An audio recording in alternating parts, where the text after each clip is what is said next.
بنەرانی بەڕێز سڵاو گفتوگۆی ئەو ڕۆمان تاوتوی ئەو ڕۆمان پەیوەندی بە هەڵپەساردنی کۆبوونەوەی پێنجقۆڵی لەلایەن ئۆپۆزیسیۆنەوە کە پێک هاتوون لە یەکگرتووی ئیسلامی بزوتنەوەی گۆڕان هەروەها کۆمەڵی ئیسلامی بۆ گوتوبێژکردن لە بابەتی هەڵپەساردنی کۆبوونەوە پێنجقۆڵیەکەوە میوانداری مامۆستا حەمە سعید حەمە عەلیمان کردی ئەندامی مەکتەبی سیاسی یەکگرتووی ئیسلامی کوردستان مامۆستا بەخێر بێ پرسیاری یەکەم لەوە دەست پێ یەکەن ئایا بڕیاری هەڵاویستنی کۆبوونەوە پێنجقۆڵیەکە بڕیاری فەوقی خۆتان یان فشاری جەماوەرەکەتان؟ بە ناوی خۆی بەخشندەی میهرەبان سەرەتا سوپاسان دەکەم دەمەوێت بگەڕێمەوە بێ و پێش بڕیاری هەڵپەساردن بێگومان ئێمە وەکو لایەنەکانی ئۆپۆزیسیۆن پرۆژەیەکی چاکسازیمان ئامادە کرد کە پرۆژە چاکسازیەکە هەڵقوڵاوی واقعی کوردستان بوو، هەڵقوڵاوی داخوازیەکانی جەماوەر و خۆپیشاندەران و مامۆسایانی زانکۆ خوێندکاران و گەنجان و ئافرەتان و هەموو چون توێژەکان بوو و ئەم پرۆژە چاکساسیە هەڵقوڵاوی وتارەکەی سەرۆکی هەرێم بوو، هەڵقوڵاوی حەڤەخاڵیەکەی پەرلەمان بوو، هەڵقوڵاوی پرۆژەکانی جەماوەر و خۆپیشاندەران بوو و هەڵقوڵاوی پرۆژە 22 خاڵیەکەی ئۆپۆزیسیۆن بوو کەواتە ئەم کە لە 6 پاکێج پێکات بوو نزیکەی 7 خاڵ بوو کە دەستنیشان و تەشخیصی کەم و کوڕی و ناتەواویەکانی کرد بوو، ڕێگە چارەی دانابوو، میکانیزمی دانابوو، گشتگیر بوو و لەلایەن خەڵکی ئەکادیمی و پرۆفیشنەڵ و مامۆسای زانکۆ و خەڵکانی یاساناس و سیاسی وە پیاچوونەوەی بۆ کرابوو، ڕاوێژ کرابوو بە خەڵکی پسپۆڕ بەڕاستی جێگەی ڕەزامەندی هەموو لایەک بوو لە کۆبوونەوەی یەکەم و دووهەم و سێهەمدا لایەنی دەسەڵات کە پرۆژەکەمان تەسلیم کردن ئەوان بڕیار وا بوو کە وەڵاممان بنەوە و دانیشتن بکەن و وەڵامی پرۆژەکەی ئێمە بنەوە، بەڵام بەداخەوە لە جیاتی وەڵامی پرۆژەکەی ئێمە بنەوە پرۆژەیەکیان ئامادە کرد لە دنیادا نەبووە دەسەڵات پرۆژە ئامادە بکە پرۆژە بدا بە ئۆپۆزیسیۆن ئەگەر پرۆژەت هەیە دەسەڵات خۆ جێبەجێی کە و تەنفیزیکە تۆ لایەنی جێبەجەکاری حکوومەتی دەسەڵاتی جێبەجێیکە دەبوایە وەڵامی پرۆژەکەی ئێمە بایەتەوە بەڵام وەڵامی پرۆژەکەی بە پرۆژەیەکی کەیاوە ئێمە هەڵپەساردنی ئەم کۆبوونەوانە نە بڕیارێکی فەوقیە نە لە ژێر هیچ فشارێکایە بەڵکو یەکەم خواستێکی جەماوەر و خۆپیشاندەران و هاوڵاتیانە کە دەبینی لە میدیاکانەوە هاوڵاتیان کە مقابلە دەکرێن داواکەن و بەڕاستی سەرچاوی لەوە گرتووە کە دەسەڵات ئیبدای حوسنی نیەی نەکردو ئیبدای حوسنی نییە ئەوەیە هەنگاوی عملی بنێ ئەوەتاندا بوو ببوورە بەڵێن ئێوەتان بە خەڵک جەماوەردا بوو کە هەرچێک لە کۆبوونە پێنجقۆڵیەکاندا گفتوگۆی لەبارەوە بکرێ بۆ خەڵکی باس بکەن و بۆ ڕای گشتی ئاشکرا بکەن بە تەواوەتی ئەو شتە نەکرا ئایا پاشگەزبوونەوە لەوە لە فشاری خەڵک بۆیە یاخۆ شتێکی ترە؟ نا ئێمە پاشگەز نەبووینەوە لە ژێر فشاریش هەر نەبووە جا من بڕگەکەی تەواوەکەم وەڵامی ئەمەش دەدەمەوە تەبعەن دەسەڵات ئیبدای حوسنی نیەی نەکردووە بە هەنگاونانی عملی گرتنی تاوانبارەکانە قەرەبووی برینارەکانە قەرەبووی شەهیدەکانە قەرەبووی ئەو کەناڵە سوتاوانەیە بە کەناڵەکەی ئێوەیشەوە جێبەجێکردنی داواکاری گشتی و ئەو گەندەڵکاران و ئەو کەیسانەی کە هەیە ئاشکرا بکرێ و ئیجراعاتی یاسایی و عملی بکرێ بەرامبەریان ئەو ئابڵوقە ئابووریە ئابڵوقە سیاسیە بەرامبەر بە ئۆپۆزیسیۆن بەرامبەر بە میدیاکاران و ڕاگەیانکاران بەرامبەر بە گەنجان ئەو فشارە ئەو بەڕاستی هەڵکوتانە سەر ڕاگەیانکار هەڵکوتانە سەر ڕۆشنبیر هەڵکوتان سەر نووسەران گرتنیان عەزیەتدانیان چوونە سەر ماڵیان اینجا عقوبە لە ڕێگەی یاساوە و بەداخەوە قەزاش لێرا بێلایەن نەبوو لە ڕێگەی قەزا و مەحکەمەکانەوە کە سەر بەدەسڵاتە هاتن عقوبەی چەند ڕۆژنامەنووس و چەند گۆڤار و چەند میدیاکارێکیاندا ئێمە تەبعەن بەڵێنماندا بوو کە ناوەڕۆک و کرۆکی کۆبوونەوەکان ئاشکرا بکەین بۆ جەماوەر ئێمە تەبعەن ئەوەمان کردووە کۆبوونەوەیەکی 4-5 ساعتی ناکرێتەوە هەموو وردەکاریەکانی باسکەی عەفوم کە وردەکاریەکان کە تەداول لەو قسەیەکە قسەی جاری وایە قسەی عامیشی تیاکرێ جاری وایە نوکتەی تیاکرێ جاری وایە شتی تەتەڕوقەکەی بۆ شتی جانبی بۆ لە ئیستیترات دەکرێت بۆ لە مەوزوعەکان دەرەچی مهم گرنگ ئێمە پرینسیپەکان و هێڵە گشتیەکانی ناو کۆبوونەوەکان و پاڵەفتی ناوکۆبوونەکانمان بۆ ڕای جەماوەر و ڕای گشتی ئاشکرا کردووە. بەڵێ ئەم هەڵاویستنە تا کەیە بێ ئەم هەڵپەساردنە؟ ئەم هەڵپەساردنە تا ئەو کاتە دەبێت کە دەسەڵات دێ بەدەم خواستی جەماوەرەوە دێ بەدەم خواستی خۆپیشاندەرانەوە پرۆژەی چین و توێژەکان و داواکاریەکانی ئۆپۆزیسیۆن کە لە بەرژەوەندی گشتیە و ئەو ئابلوقە ئابووریە ئابلوقە کۆمەڵایەتی ئابلوقە سیاسیە ئەو بەداخەوە سزای سیاسی ئۆپۆزیسیۆن و ئەندامان و لایەنگرانی ئۆپۆسیۆن براوە و ئەو سزای بەناو قانونی سزای قانونی میدیاکاران و ڕۆشنبیران و نووسەران و ڕۆژنامە نووسان و ئەوانە دراوە تا کەواتە ئەوە مەرجی ئێوەن با بچینە سەر ئەوەی کە وەکو مەرج نییە ئەفو مەرج نییە ئەمە خۆی دەسەڵات هاتووە لە جیاتی زەمینە سازیکە لە جیاتی کەشوهەوایەکی وەجەوێکی سایکۆلۆجی کۆمەڵایەتی سیاسی یاسایی ئیداری بخولقێنێ بۆ ئەوەی کەوا دیالۆگ و دانوستانەکان و گفتوگۆکان سەر بکەون بە پێچەوانەوە بە ئاراستەیەکی پێچەوانە. مەرجتان چییە بۆ دووبارە بەشدارکردن؟ واز لەو هەڵکوتان و واز لەو خڕوقاتە بێنێت. دەسەڵات پێشێلی حەڤەخاڵەکەی پەرلەمانی کردووە، دەسەڵات پێشێلی لە ناو کۆبوونەکانە بەڵێنی زۆریان داوە بەڵێنەکانیان جێبەجێ نەکردووە، ئەو واز لەو پێشێلکاریە بێنن و بەدەم خواستی جەماوەر و خواستی خەڵک و خواستی ڕۆشنبیران و گەنجان و بەڵێ یەکێک لەو خاڵانەی جەنابەت باس کرد ئەگەر بێت و منحەی پارتەکەتان بۆ بگەڕێتەوە بە هەردوو پارتەکەی تریشی ئۆپۆزیسیۆنەوە ئێوە دەگەڕێنەوە بۆ ناو کۆبوونەوە پێنجقۆڵەکە. تەنها منحە نییە، منحە خاڵێکە لە سەداها خاڵ. ئەوەش یەکێکە لە هۆکارەکان کە ئێوە بایکۆتتان کرد. هۆکاری ڕئیسی نییە، من پێت دەڵێم ئابلۆقەیەکی سیاسی سایکۆلۆژی کۆمەڵایەتی ئیداری سزای سیاسی سزای یاسایی ئابلۆقەی دارایی یەکێکانە ئەو سزا یاسایی و سیاسی کە بە ناوی یاساییوە ئەو سزا نایاساییانە بە ناوی یاساییوە هی خەڵکی ڕۆشنبیر و خەڵکی نووسەر خەڵکی بێلایەنیشن ئەو میدیاکارانە زۆربیان بێلایەنن نووسەرەکان ڕۆشنبیرەکان بێلایەنن وەرە عقوبەی گۆڤارەکان دراوە بە عقوبەی نووسەر دراوە عقوبەی ڕۆشنبیر دراوە عقوبەی گەنج دراوە عقوبەی یا مالی دراوە یا سژنی بۆ بڕاوەتەوە 6 مانگ وەرە 6 مانگەکە بۆ بەڵام لە بەرامبەردا لانی ئۆپۆزیسیۆنیش لەسەر هەندێک لە گۆڤار و ڕۆژنامەکان داوای یاساییان کردەوە قەرەبوویەکی زۆریان داوا کردووە ئەمەیان چۆن ینی ئۆپۆزیسیۆن داوای کردووە هەندێک لە پارتە ئۆپۆزیسیۆن هەندێک لە پارتە ئۆپۆزیسیۆن ئەگەر یاسا لەگەڵ یا بوو فعلەن ئەو گۆڤارە ئەو ڕۆژنامەیە فعلەن خروقاتی یاسایی کردبوو تەشهیری کردبوو بۆهتانی کردبوو ناوی زڕاندبوو نایاسایی کردبوو با یاسایەکی بێلایەن قەزایەکی بێلایەن بە حەکەم بە بڕوای تۆ ئەم هەڵپەساردنەی کۆبوونەوە پێنجقۆڵیەکان کوردستان بەر بە چ ئاقارێکە من پێم وایە مەسئولیەتەکەی مەسئولیەتی تاریخی مەسئولیەتی سیاسی یاسایی ئەخلاقی ئەکەوێتە ئەستۆی دەسەڵات و کوڕە لە مەرمای دەسەڵاتایە ئۆپۆزیسیۆن پرۆژەی چاکسازی خۆی لە 6 پاکێجا 7 خاڵا ئامادە کردووە و خواستی خەڵکی خستوەتە بەرژەوەندی خاڵەکانی سەرۆکی هەرێمی تایە بەرژەوەندی خەڵکی تایە پرۆژەکانی خۆپیشاندەرانی تایە پرۆژەی حەڤە خاڵەکەی پەرلەمانی تایە مەسئولیەتەکە لە ئەستۆی دەسەڵاتایە و من پێم وایە ئەگەر دەسەڵات ئەو داواکاریانە داواکاری خەڵکن جێبەجێ نەکا بەداخەوە بەرەو تونێلێکی داخراومان دەبا و بەرەو قەیرانمان دەبا و قەیرانی سیاسی یاسایی جەماوەری کۆمەڵایەتی تووشی و ئاشتی کۆمەڵایەتی دەگاتە بنبەست دەتوانانی ڕێک و ڕەوە پێمان بڵێ خاڵی ناکۆکی سەرەکیتان لە کۆبوونەوە پێنجقۆڵیەکاندا چی بووە؟ خاڵی ناکۆکی یەکەم دەسەڵات هەنگاوی جددی و عەمەلی و نەناوە بۆ پرۆژەی چاکسازیەکەی ئۆپۆزیسیۆن زەمانە کوژێ مماتەڵەیەکە کۆبوونەکان درێژەکاتەوە ئەوێ ئەو ئەزمونە فاشیلەی شەڕی ناوخۆ لە بینی هەردوو حیزبی دەسەڵاتدارە کە 154 پێم وایە ئەوەندە کۆبوونەوە کرا ئەوێ ئەو ئەزمونە دووبارە ببێتەوە بینی ئۆپۆزیسیۆن و دەسەڵات چەندەها کۆبوونەوەی درێژ ئەوێت بە هەندێ تەقریعاتی پێڵن بە هەندێ چاکسازی جوزئی خۆیان بیکەن بە هەندێ پینە و پەڕۆ بە هەندێ شتی لاوەکی وەڵامی ئۆپۆزیسیۆن و وەڵامی جەماوەر و شاریع بنەوە کە ئێمە ئەو چاکسازیانەمان کردووە ئێمەش بەو هەمەساید ئێمە ئەو ڕۆکە کە لایانی ئۆپۆزیسیۆن یەکگرتووی ئیسلامی هەروە کۆمەڵی ئیسلامی و بزوتنەوەی گۆڕانکۆبوونەوەتان لە بارگەی کۆمەڵی ئیسلامیتان کردووە پێشنیاری ئەوەتان کرد کە هەڵپەسێردرێ ئەم کۆبوونەوەە ئەمە ڕای کام لەم پارتانە بوو لەم ئێمە کە ڕایەک دەرەکەین هەرسێلا تدا گفتوگوی لەسەرەکەین هەر هەڵوێستێک ئۆپۆزیسیۆن بینوێنێ هەر سێلاکە هاو هەڵوێستن گفتوگوی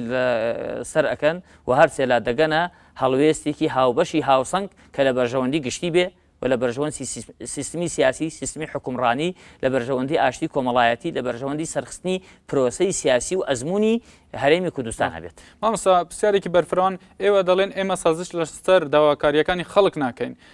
پێت وایە پارتی یەکێتی سازش لەسەر داواکاریان خەڵک دەکەن ئایا سازشکردنی ئەوان چیە و سازش نەکردنی ئێوە چییە؟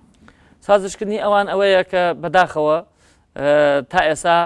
تاوانباران دەسوڕێنەوە هەندێکیان پەنادراون هەندێکیان نێنراون بۆ خارج هەندێک کەسیان نەگیراوە ئیجراعاتی قانونی نەکراوە لە حەڤەی دووەوە تا ئێستا کەوە لە مانگی حەوتان دوای 5 مانگ سازش نەکردنی جەنابتان ئێمە سازش ناکەین ئەو خاڵە سەرێکیانەی خواستی جەماوەر کە بریتە لە چاکسازی بەهادەرنەدانی سەرۆت و سامان شەفافیت لە داهاتە بە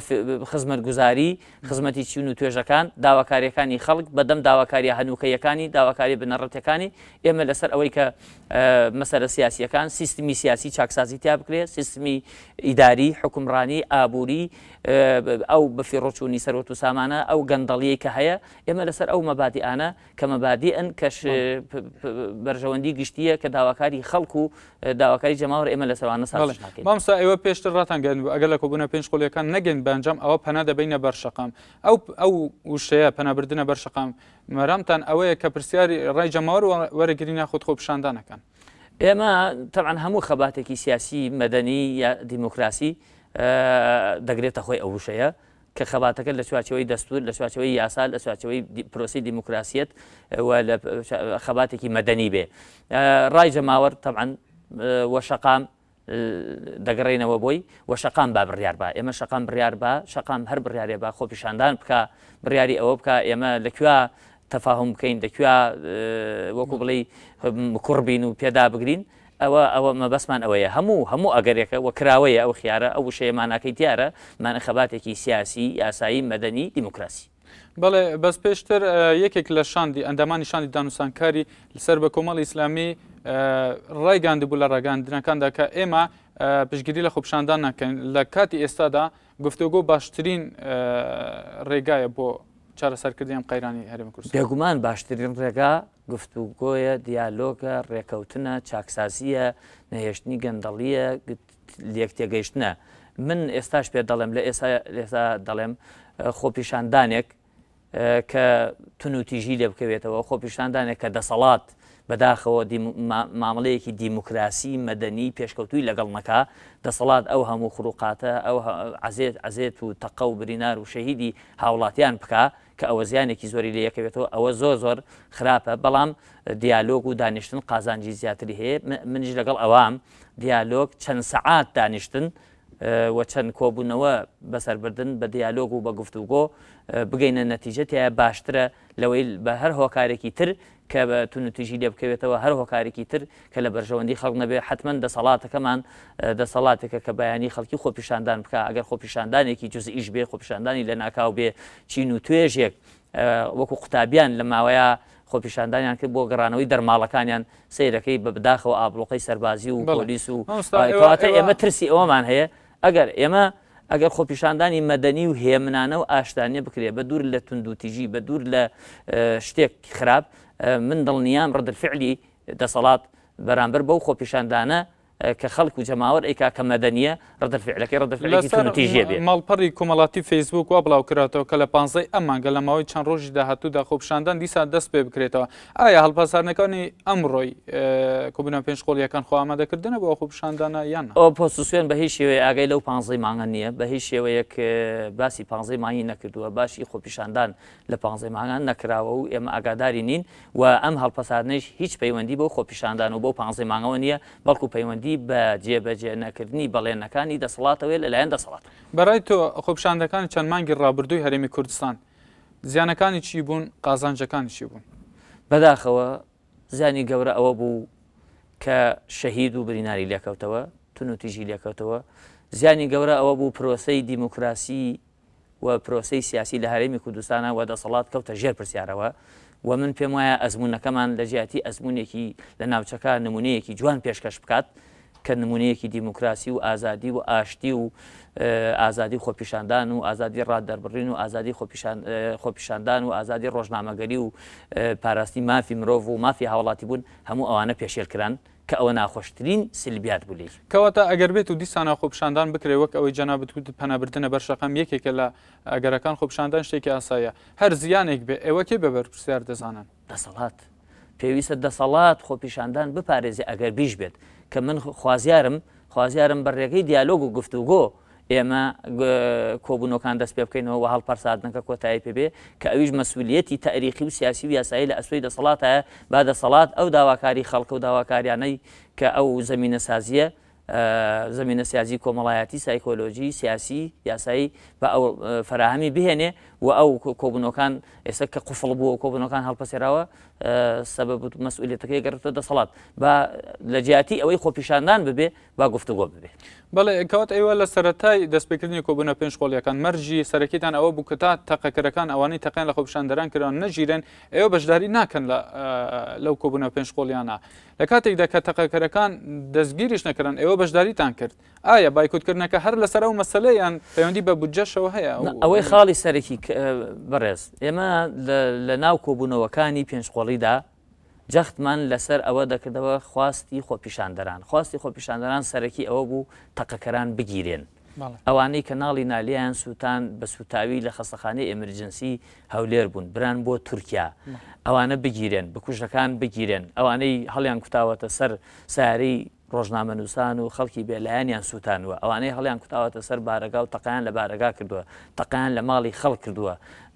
ئەوانەی کە ئەو چەند پاس خوێنکارایان برد بۆ ئەو چۆڵاییە ئەوانەی نووسری وەکو ڕێبین هەردی و وەکو ئەوانی تر کە ناوهێنانەکان زۆرن عزیێت داوە ئاسەواری ئەشکەنجە و ئازارەکانیان پێوەیە ئەوانەی کە سەرایان سووتان ئەوانەی کە حاڵەتێکی عسکەرتاری و حاڵەتێکی حکمێکی عورفی و نائاسایی ڕاگەیەنرا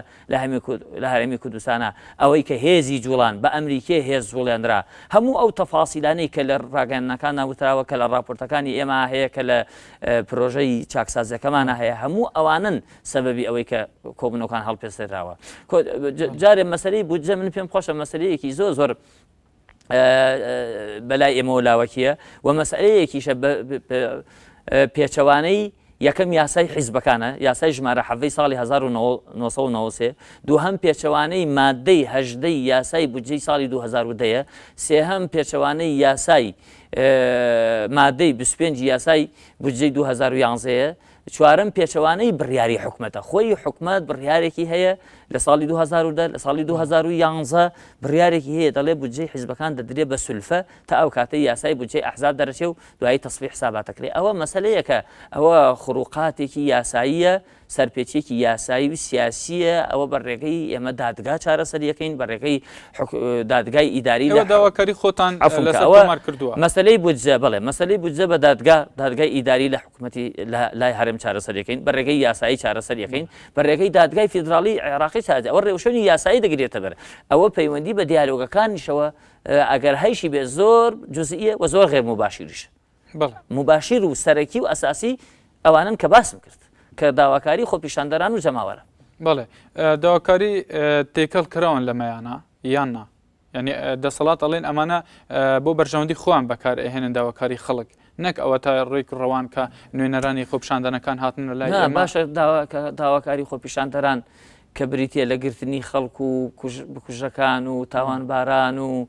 قەرەبووکردنەوەی شەهیدەکان و ئازادی و هەموارکردنی یاسای خۆپیشاندان و هەموارکردنی یاسای دەستور و پێکێنانی کۆمیسیۆنی باڵای هەڵبژاردنەکان و پێکێنانی دەستەی نەزا هەموارکردنەوەی و ئەنجومەنی ئاسایش و داواکاری گشتی و ئەکتیڤکردنی داواکاری گشتی و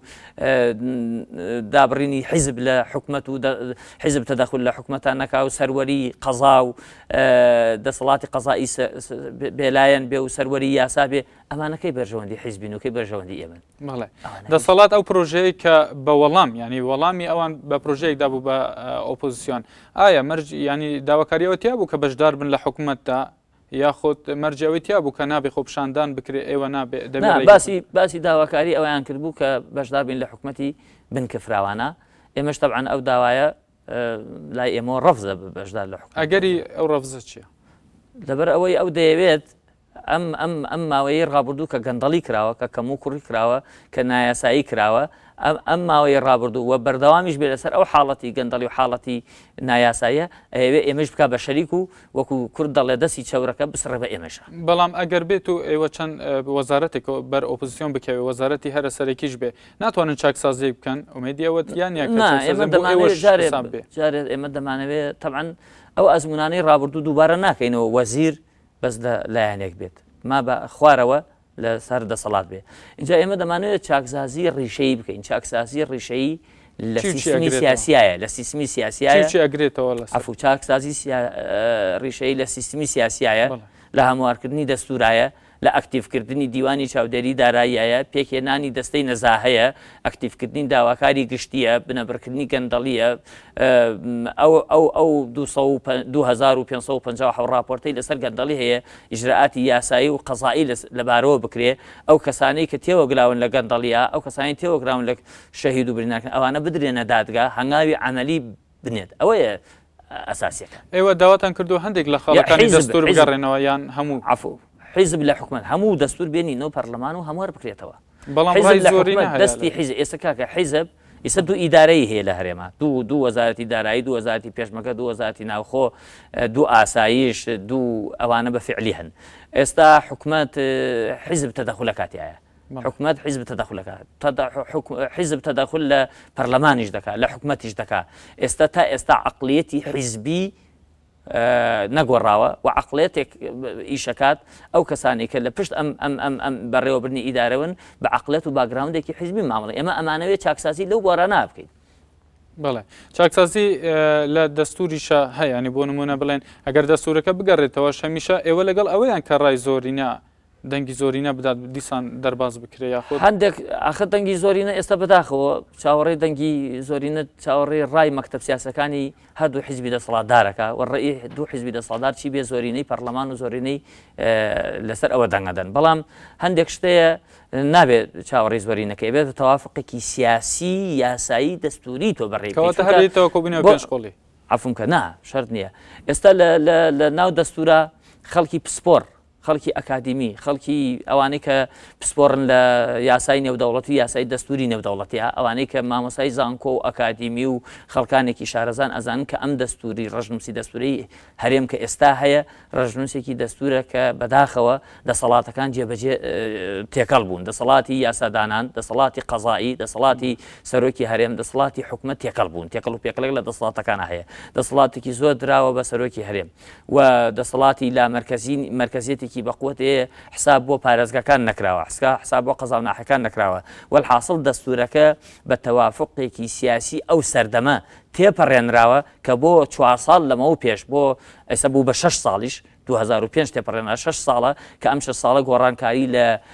وەزعی سیاسی هەرێمی کوردستانە لە خەریتەی سیاسی لە خەریتەی کۆمەڵایەتی لە پێکاتەی ناو پەرلەمان دروستبوونی ئۆپۆزیسیۆن لە پێکاتەی ینی پێشکەوتنی کۆمەڵایەتی پرسیار